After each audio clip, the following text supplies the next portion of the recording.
Hello guys, आज आपण बघणार आहोत घरच्या घरी शुद्ध तूप कसं काढायचं। तुम्हाला जो माझ्या हातामध्ये लोण्याचा गोळा दिसत आहे तो मी बिना विरजण लावता काढलेला आहे। जर तुम्हाला ते जाणून घ्यायचं असेल तर व्हिडिओ शेवटपर्यंत नक्की पहा। चला तर सुरुवात करूया व्हिडिओला। सर्वप्रथम मी 2 आठवडे जी साई जमवून ठेवली होती ती मी मिक्सरच्या भांड्यामध्ये काढून घेतलेली आहे।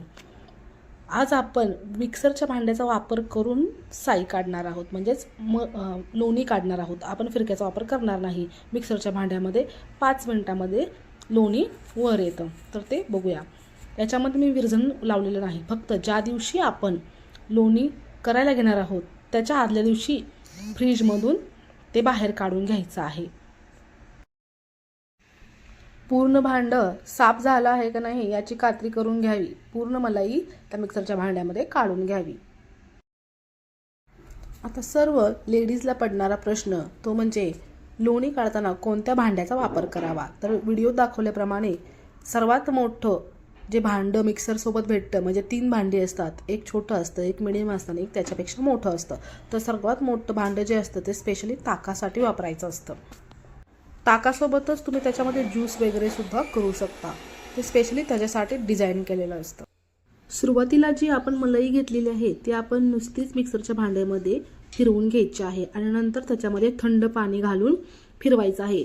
इथे फक्त एक काळजी घ्यावी, पाणी हे थंड असावं किंवा तुम्ही इथे बर्फाचे क्यूबसुद्धा वापरू शकता। पाणी हे नॉर्मल किंवा कोमट नसावं, ते पाणी थंडच असावं, तरच लोणी वर येण्यास मदत होते। ही टीप लक्षात घ्यावी। तुम्ही बघू शकता मी अगोदर थोडं थंड पाणी घातलं तर माझं लोणी वर आलेलं नाही आहे, म्हणजे याला अजून पाण्याची गरज आहे, थंड पाण्याची। तर मी पुन्हा एकदा थंड पाणी घातलेलं आहे, तुम्ही बघू शकता लोणी माझं वर आलेलं आहे। अशा प्रकारे जोपर्यंत तुमचं लोणी वर येत नाही तोपर्यंत थंड पाण्याचा वापर तुम्ही करू शकता। मी पाणी साधारणतः 1 पेलाभर पाणी इथे थंड वापरलेलं आहे।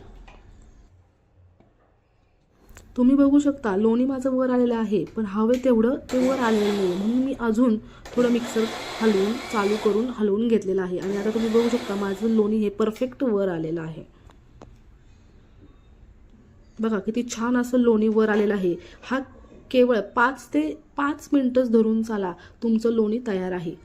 इन्स्टंट लोणी याला म्हणतात। आता तुम्ही सर्व लोणी हे एका भांड्यामध्ये काढून घ्या। बघा किती छान असं लोणी मलाई वर आलेली आहे। फक्त इथे थंड पाण्याचा वापर तुम्हाला करणं गरजेचं आहे। आता तुम्ही ताक आणि लोणी हे वेगवेगळं करायचं आहे। हे राहिलेलं जे ताक आहे याचा तुम्ही वापर कढी म्हणून करू शकता।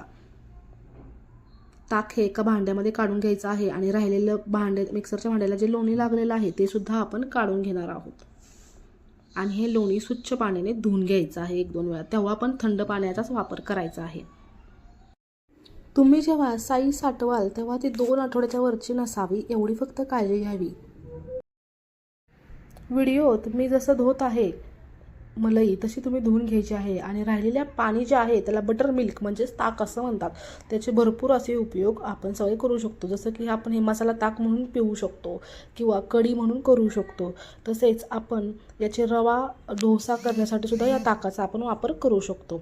या ताकाचे विविध उपयोग आपल्याला करता येतात, त्याच्यामुळे हे ताक फेकून द्यायचं नाही आणि विरजण न लावल्यामुळे हे ताक अजिबात आंबट लागत नाही, त्यामुळे हे 2 दिवस आरामशीर चालतं। तुम्ही बघू शकता व्हिडिओमध्ये किती सुंदर असा मलाई गोळा तयार झालेला आहे। लोणी माझं किती छान तयार झालेलं आहे। असंच जर तुम्हाला लोणी बनवायचं असेल तर नक्कीच व्हिडिओ शेवटपर्यंत बघा आणि सांगितलेल्या सगळ्या टिप्स ह्या फॉलो करा। चला तर आता लोणी तर तयार आहे, आता तूप करायला घेऊया।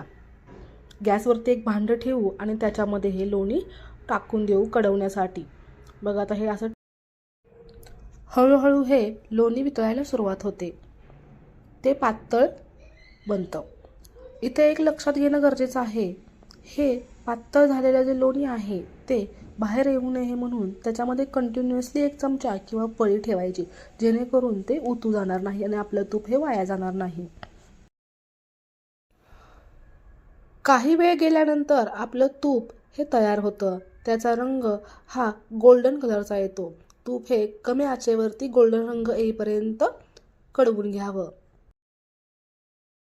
आपण कडवलेल्या तुपाला जेव्हा सोनेरी रंग येतो आणि त्याचा वास संपूर्ण घरभर दरवळतो तेव्हा गॅस बंद करावा।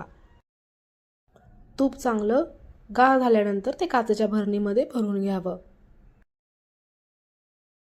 तुम्ही जर तूप चांगलं कढवलं तर ते जास्त काळ टिकून राहतं, त्याला कोणताही वास येत नाही. तुम्हाला जर अशाच नवनवीन रेसिपी शिकायच्या असतील तर आमच्या चॅनेलला नक्की सबस्क्राईब आणि लाईक करा. अजून नवनवीन कोणत्या रेसिपी तुम्हाला माझ्याकडून शिकायच्या आहेत ते कमेंट बॉक्समध्ये नक्की सांगा. Thank you for watching.